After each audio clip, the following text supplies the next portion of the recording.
dramatically opened the door to science. As recently I met with the FDA on a program to harvest organs from pigs genetically altered to overcome rejection when they're transplanted into humans.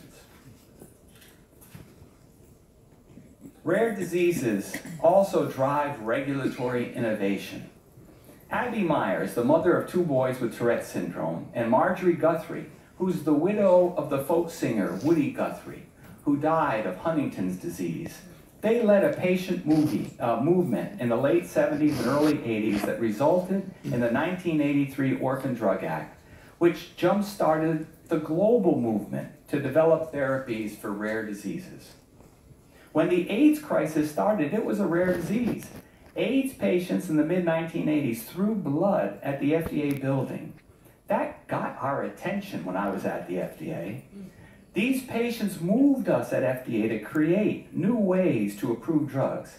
Instead of requiring evidence of overt benefit, FDA declared that for certain diseases, that is, those that are serious diseases without any available therapies, a drug could be approved that merely showed that the drug was, quote, reasonably likely to predict benefit.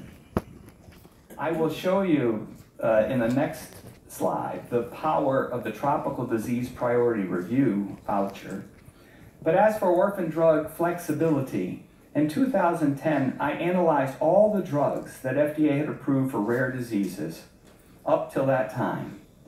What I found, I then shared with the FDA, drug industry, academics, the investment community, and patients, and that is this, that the FDA had been remarkably flexible in these approvals in the past, and the FDA was therefore empowered to be flexible in the future in its regulation of drugs for rare diseases. This was a watershed moment and changed everything. And therapies that are rare in the United States do benefit many others elsewhere. Yesterday was World Malaria Day. The Tropical Disease Program that was created in 2007 in the United States, only 2 years after it was developed, led to the approval of Coartem, the first drug for malaria. And more recently, on August 29th, go down to the last one, on August 29th, 2017, FDA approved the first drug for Chagas. If you don't know it, it's a disease that kills more in South America than malaria. And it disproportionately affects the poor, as an insect that can live on the mud walls may bite a child, transmit a protozoan that travels to the heart and lives there, eating away at the muscle until the heart fails 20, 30, or 40 years later. The Argentine government celebrated this public health quantum leap by hosting an event at its embassy in Washington in November. See the woman who's between the embassy's consul general and me? That's Dr. Sylvia Gold. Her father, a pharmacist in Buenos Aires, started Mundo Sano, or Healthy World, to attack Chagas in the only way it could back then, by vector control. It's appropriate that a patient advocate is at the center of this photo because patients are always at the heart of our passion for seeking cures. Here is a photo there in the large group of one of my colleagues with patients who have a more mild form of SMA. These are the ones that Sean showed you. These are types 2, 3, and 4.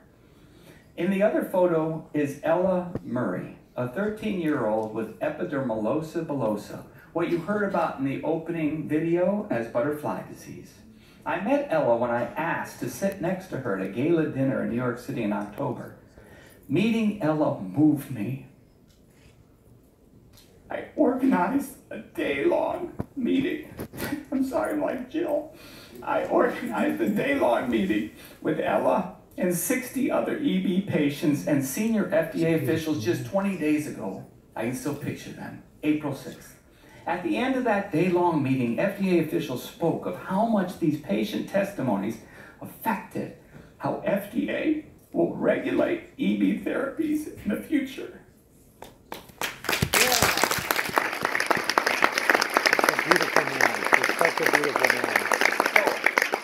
From Abby Myers and Marjorie Guthrie, marching in Washington, patient advocates to create the orphan drug movement, to the AIDS activists who pushed us at FDA to do more, faster, to all the patient advocates around the globe, like Ella. The rising power of the patient voice is not to be denied because it stems from love. It speaks of love. It touches the love that is God in each of us. And we move forward together in love as one. Thank you.